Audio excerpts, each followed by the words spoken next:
Take our lead. Let's help you make your mark.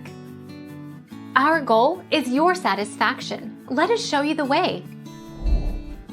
Will apple cider vinegar kill fleas? While apple cider vinegar does not kill fleas, it may repel them because fleas dislike its smell and taste. One of the most simple ways to use this natural flea repellent is to make a solution out of equal parts apple cider vinegar and water.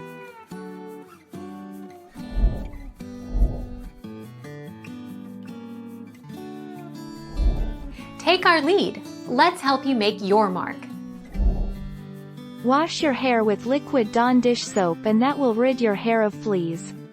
Also wash your dog with liquid Dawn. Sprinkle salt on your floors and carpets and leave on for a few days if you can, on carpet, and vacuum. This will kill fleas and flea eggs.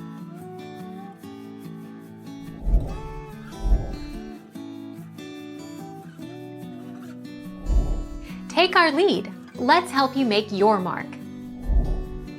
By mixing baking soda and salt into a formula, you are making a dehydrating agent. This will dry out the fleas, their eggs, and the larvae. This will kill them off so that they do not reproduce and spread. Thank you for watching. Please subscribe and hit the bell notification.